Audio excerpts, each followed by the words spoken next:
This Week in Richmond is made possible in part by Dignity Memorial, caring for our communities with a network of funeral homes and cemeteries in Virginia and throughout North America. More information about Dignity Memorial's providers is online at dignitymemorial.com. Alpha Natural Resources, an energy company dedicated to respecting the land. Alpha Natural Resources, we power the world through the energy of our people. Haley Buick GMC, the place for a new Verano or Terrain Denali, in Richmond and online at haleybuickgmc.com. Everywhere there are lighting poles, there's one more opportunity to save money. Intelligent Illuminations provides cost-effective wireless lighting solutions for roadway or area outdoor lights. The Virginia Chamber of Commerce, the voice of the Virginia business community, working in legislative, regulatory, and political arenas to promote the free enterprise system. So what do you do? Information about getting involved in advanced technology careers, making everything from clean energy to life-saving medicine, is available at dreamitdoitvirginia.com. Additional support is provided by these sponsors.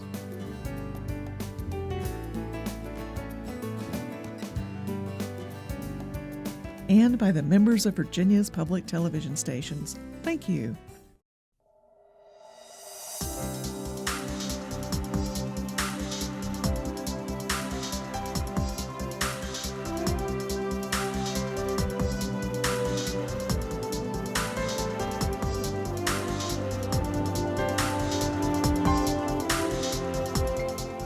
Welcome to This Week in Richmond, and a welcome back to Nancy Rodrigues, but this time as Secretary of Administration. And we're delighted that you're here, and we have colleagues of yours here for this part of the show and for the second part of your 4 agencies or departments. You have all 4 coming on. You have Sara Wilson from the Department of Human Resource Management, Rich Sliwoski from General Services, and so we're just delighted to have the 3 of you here for this section of the show, to have you talk about issues that you'd like for our folks in state government to know. So Nancy, you start, and then you 2 pick up. And as I occasionally tell other guests, not always, but occasionally, you may ignore me and have a conversation among yourselves, and I will keep track of our time. David, thank you. It's a pleasure to be back here with you again, and particularly as Secretary of Administration. We really are the backbone for state government, and during my tenure as Secretary, I had the honor of serving with these 2. And so when I was offered this position, it was so exciting to be able to come back and work with this talented team. Sara? Well, thank you, Nancy. That was nice to hear. It's always good to hear that. We have about 102,000 state employees all across the state. So that's pretty important, and I've been extremely impressed at how hardworking, how dedicated employees are. We're very, very lucky to have them.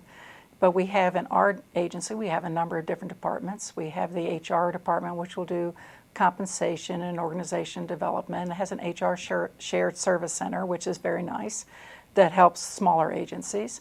We have the grievance area and equal employment, and we have the health benefits program, which has over 200 members in our health program. That's about $1 billion a year.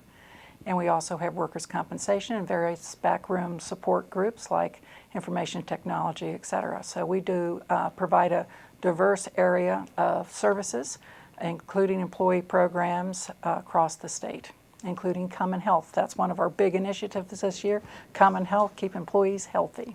And don't forget our job site.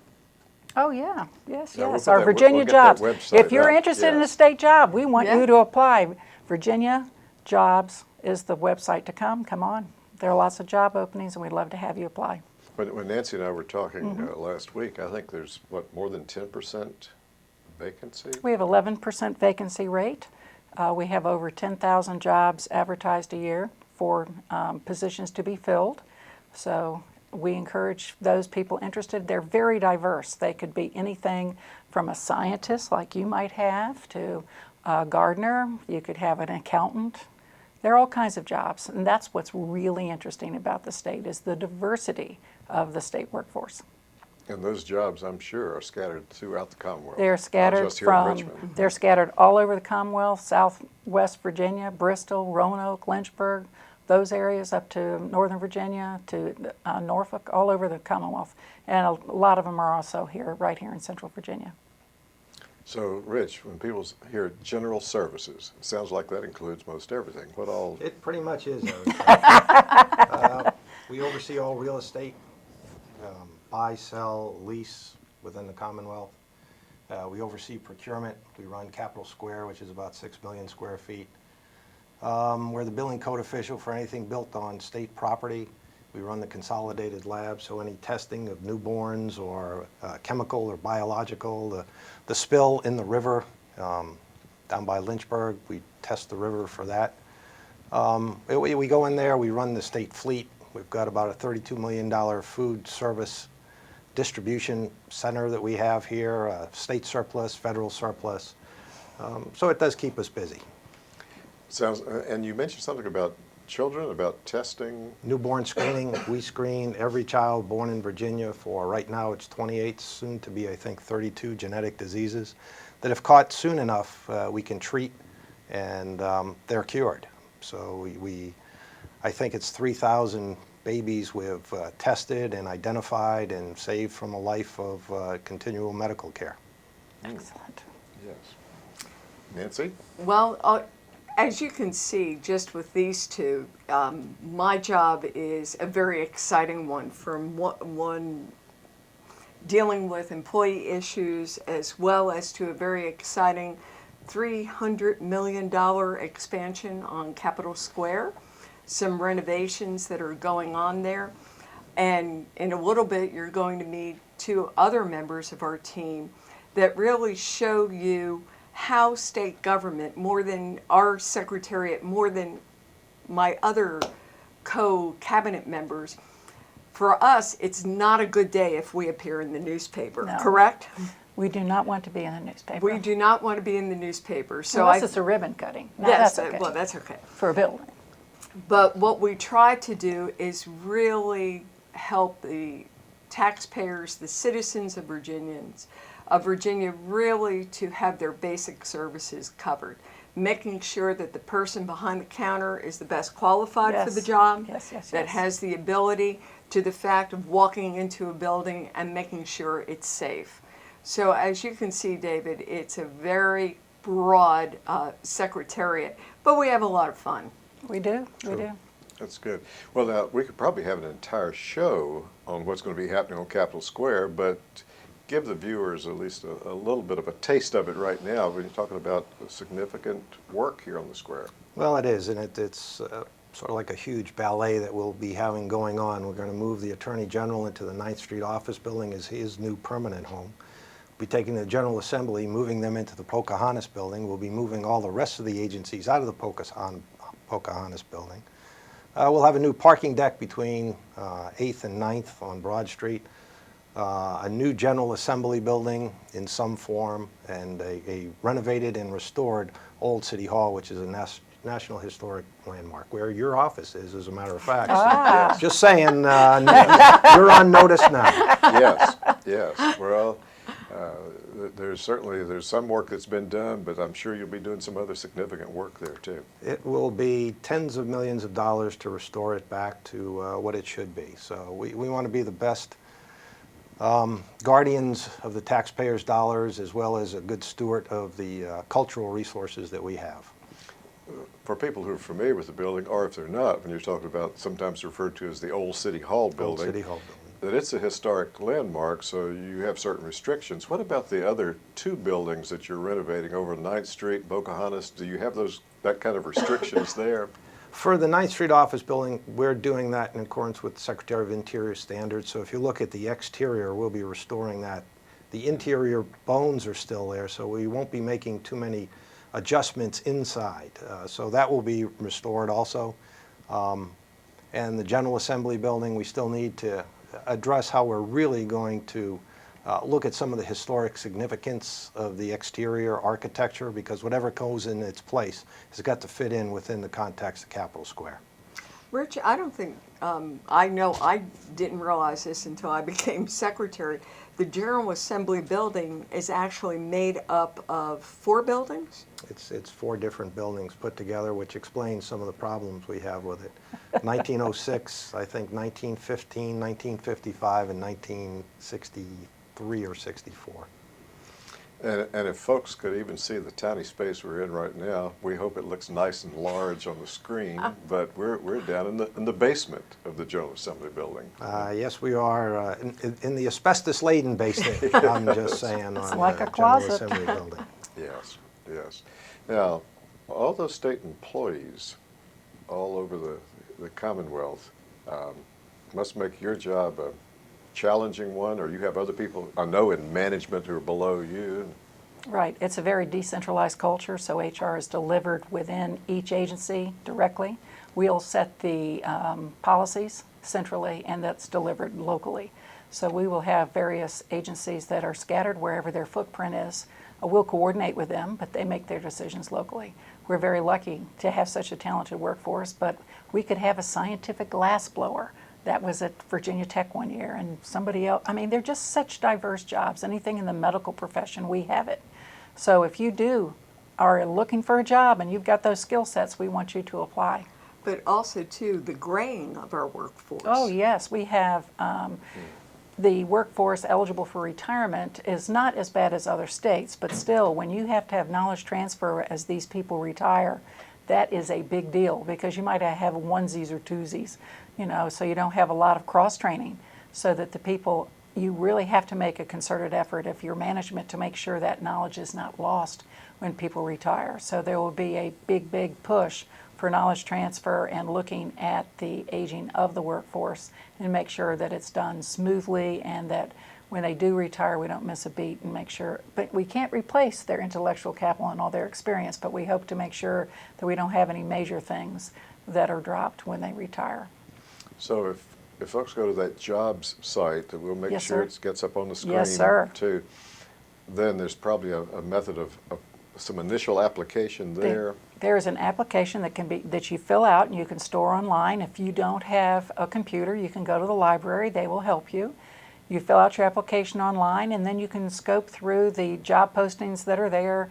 You can sort by region, you can sort by type of job, you can sort by any number of factors, and then you can save your application online so that next time a job comes up that you want to apply for, you don't have to refill it out, and you just send it in electronically, and you'll be considered for the job. Just make sure you meet that deadline before the job closes.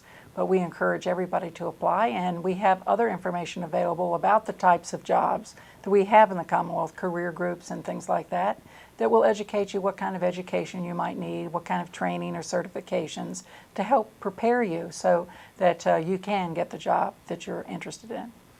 So even with the unemployment numbers hopefully continuing to slightly improve, there are some jobs available. Yes, sir. There are in some many jobs places, available. in many places, but certainly in the Commonwealth of Virginia. Yes, sir. Too. And they're very diverse jobs. And we encourage everyone to apply. Yes. Sara and Rich, thank you both very much, and Nancy, thank you. And Nancy's going to stay with us, and in just a moment we'll have 2 other of your agency heads with us. But thank you both very much. Thanks, David. You're welcome. Nice to be here.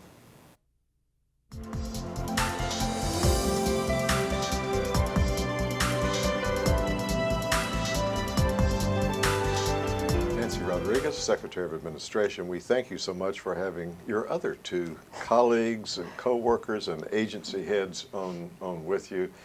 We appreciate your being here. Donald Palmer from the State Board of Elections, Robyn Socio, did I pronounce that right? Yes, thank you. From the Compensation Board. And so why don't we start by, even Robyn, let's start with you. Tell folks when we say compensation board, Okay. what is that? Well, a lot of times when we say compensation board, people think, oh, you pay all of the state workers, which of course you just learned that's not true. Yes, yes. Because you spoke with Sara Wilson with the Department of Human Resource Management. Compensation board actually is a small agency, and we are an administrative agency. Our primary role is to send a large amount of funding to local governments in support of constitutional officers. And so you might be thinking, well, what is a constitutional officer? And they have that title because they actually, their existence comes out of the Virginia Constitution, but they are individuals that work at the local government level that are elected by the citizens. So while they operate at the local government level, they're actually kind of a hybrid of state and local funding, and they support or they report to the citizens of that locality instead of the Board of Supervisors, thus their independently elected status. And they are the sheriff, the Commonwealth's attorney, the circuit court clerk, the treasurer, and the commissioner of the revenue. So when you go to elect your larger public officials that you will learn a little bit more about, such as the governor or the president or your senators or delegates, you also see on the ballot these individual local officials that I just mentioned. And so when you go to the polls, you vote for the sheriff or you vote for the Commonwealth's attorney, much like a district attorney. If you watch a lot of television, a lot of crime series, you'll see the district attorney. In Virginia, we have a Commonwealth's attorney. And just a few other states have that as well. But they, they all have their independent functions that they serve at the local government level. So your sheriff, of course, in some cases where there's not a police department, would provide your primary law enforcement services. Your Commonwealth's attorney is responsible for prosecuting individuals for state offenses. Your circuit court clerk does things like record your deed, give you your marriage license, possibly give you a concealed weapons permit if that's something that you're seeking. There are a number of functions that they serve at the local government level. Your treasurer is the one that would collect all of the revenues for your local government, whether it's a dog license or a real estate tax or personal property tax. And then your commissioner of the revenue is the one that actually assesses those pieces of property, whether it's your real estate or your vehicle or your boat or whatever it is you may have, and they send out the assessments. They do the billing for those things, as well as they also work with citizens on their on their state income taxes, those types of things. So those are individuals that work directly with the citizens and they serve directly the citizens. They're independently elected, so we as citizens get to choose who we want in that role. And because they are independent, they don't citizens wouldn't want them to be completely beholden to also their elected boards of supervisors or city council members, and so the state provides a funding source to help that officer maintain their autonomy and serve those citizens directly. So that's the compensation board sends about $600 million a year to local governments to support 650 of these offices around the Commonwealth. Excellent, thank you. And elections, I guess people think they know what's done in your agency, but tell them, please, Don. Sure. The State Board of Elections, we're a small agency, but a very hardworking agency. What we really do is we coordinate and we sort of provide direction and guidance to the 133 localities who conduct the elections on the ground. So each county or each locality will have a general registrar. They also have a local electoral board, and they're really charged with training and basically putting on an election. Whenever the Commonwealth of Virginia has an election, we have one every year. We have elections every year, often. And so what we do is we coordinate that. We also provide funding through the General Assembly to the locality for the funding of that general registrar and the local electoral boards. At the agency itself, we do have functions that sort of coordinate both state and federal law. We certify voting equipment, the actual equipment that your vote will be tabulated on. We make sure it works properly. As new equipment comes into the Commonwealth, we'll make sure it works. The localities will test that before every election to make sure it's working properly. So we have that process. We also have the campaign finance regulations that we enforce, so when politicians and elected officials want to participate in the process, they file reports so the public can see what campaign spending is, and when people want to contribute, that also comes to the State Board of Elections. So that's another process which we work. We provide guidance on policy issues, so we all, as a Commonwealth, do things uniformly as best we can. The State Board of Elections also maintain a statewide database of every registered voter. And we also provide some functions such as online registration at the state level, so it provides additional access to voters. We work with other agencies like the DMV, so we are coordinated in how we provide registration services under the National Voter Registration Act. So we sort of in between federal law and state law and trying to provide these services to voters. And Madam Secretary, I was going to say, in your roles that you've had here on Capitol Square, at one time you were in this position. That's true. So I have a great appreciation for what Don has to do and that team. But you know what's interesting, as Secretary Palmer mentioned, the fact that we have an election every year, and in that, next year, most of our constitutional officers will be up next year. This is really where the rubber hits the road. Next year, we will have local elections that will determine your property tax, your school boards in many localities. Yet, David, this will be the lowest turnout historically that we will have in a 4-year voting cycle. So I hope your viewers hearing today that we compensate constitutional officers $600 million, that they understand the importance of these positions and will look into the elections next year when the entire General Assembly is also up next year. And when you talk about having an election every year, in most years you have multiple elections. Or you operate them, whether they're primaries or they're the final election. Town elections, we have the upcoming June primary for the congressional races.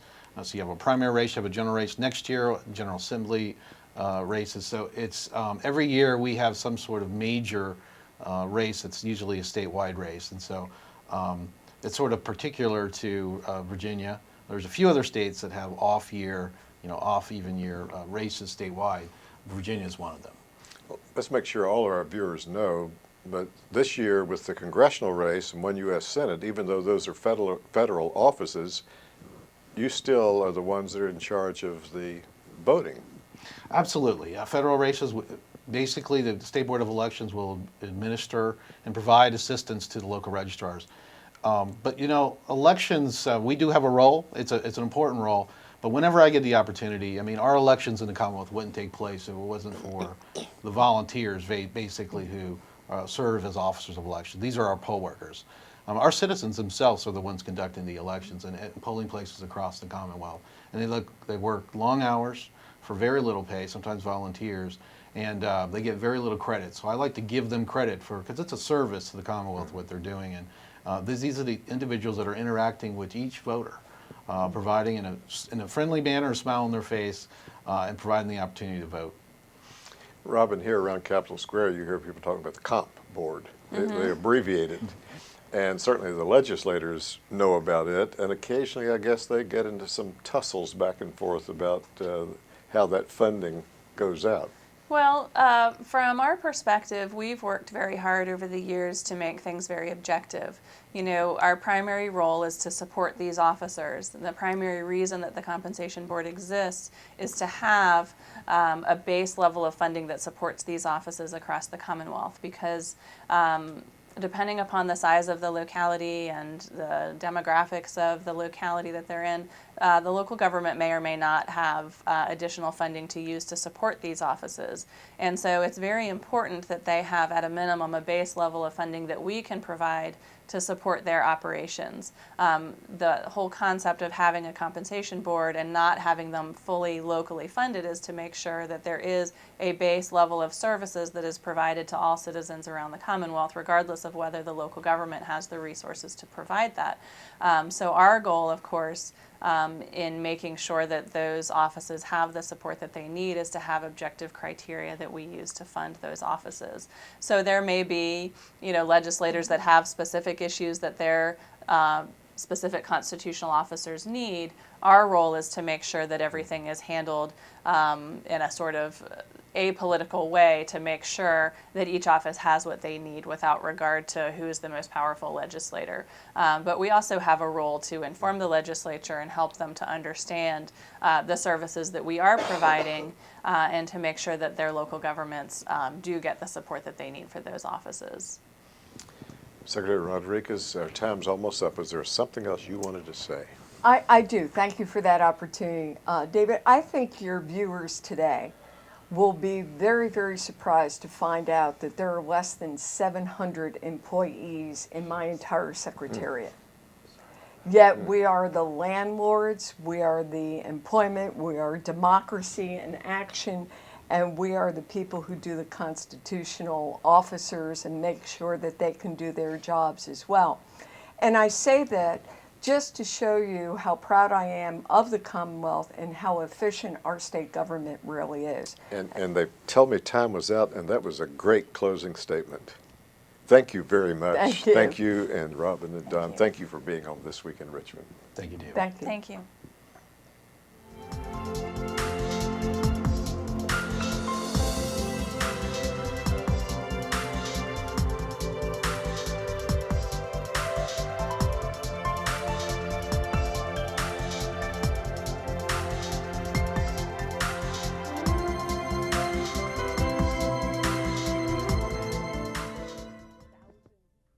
This Week in Richmond is made possible in part by Dignity Memorial, caring for our communities with a network of funeral homes and cemeteries in Virginia and throughout North America.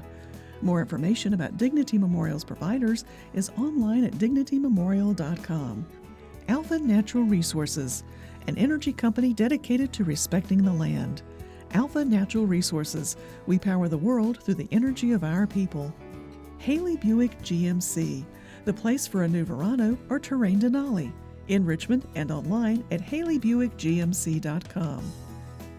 Everywhere there are lighting poles, there's one more opportunity to save money. Intelligent Illuminations provides cost-effective wireless lighting solutions for roadway or area outdoor lights.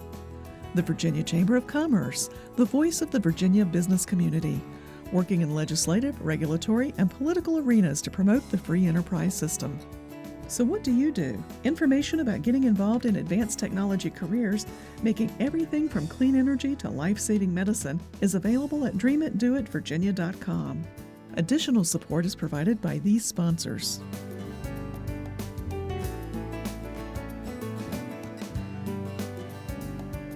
And by the members of Virginia's public television stations. Thank you.